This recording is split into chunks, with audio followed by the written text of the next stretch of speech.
सामान्य नागरिकांसह कोल्हापुरात राजकीय व्यक्तींच्या घरी देखील मोठ्या जल्लोषात गणपती बाप्पाचे आगमन झालंय। त्यातच आमदार सतेज पाटील यांच्या घरी देखील गणेशोत्सवाची धामधूम पाहायला मिळतीये। पारंपरिक पद्धतीने ढोल ताशांच्या गजरात आमदार सतेज पाटलांच्या घरी बाप्पा विराजमान झालेत। अगदी साधेपणाने सतेज पाटील यांनी गणरायाची प्रतिष्ठापना केली। यावेळी वाजत गाजत गणरायाचे आवाहन केल्यानंतर पाटील कुटुंबियांनी मनोभावे पूजा केली। गणरायाच्या प्रतिष्ठापनेनंतर आमदार सतेज पाटील यांच्या हस्ते गणरायाची आरती करण्यात आली। यावेळी त्यांनी राज्यात सुख शांती आणि समृद्धी राहावी यासाठी गणरायाला साकडंही घातलं। तर सर्व जनतेला आमदार सतेज पाटील यांनी गणेशोत्सवाच्या शुभेच्छाही दिल्या आहेत।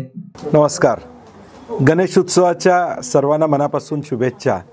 विघ्नहर्ता म्हणून गणरायाची ओळख आहे आणि आनंद उत्सव प्रत्येकाच्या घरामध्ये आज गणरायाच्या आगमनामधून या ठिकाणी होतोय। महाराष्ट्रातल्या सर्व जनतेला माझ्या वतीनं गणेशाच्या मनापासून शुभेच्छा। तर सतेज पाटील यांच्या घरी अगदी साधीच पण साजेशी अशी गणपती सजावट करण्यात आली होती। यावेळी सर्व पाटील कुटुंबातील सदस्य उपस्थित होते। तसेच आमदार ऋतुराज पाटील यांनी देखील सर्वांना गणेशोत्सवाच्या शुभेच्छा दिल्या आहेत। नमस्कार, सर्वांनाच गणेश उत्सवाच्या शुभेच्छा। विघ्नहर्ता म्हणून गणेशाची ओळख आहे। आमच्या सर्व दक्षिण मतदारसंघातल्या सर्व नागरिकांना मनापासून गणेश उत्सवाच्या शुभेच्छा। सर्वांचेच विघ्न दूर हो ही गणेशचरणी प्रार्थना।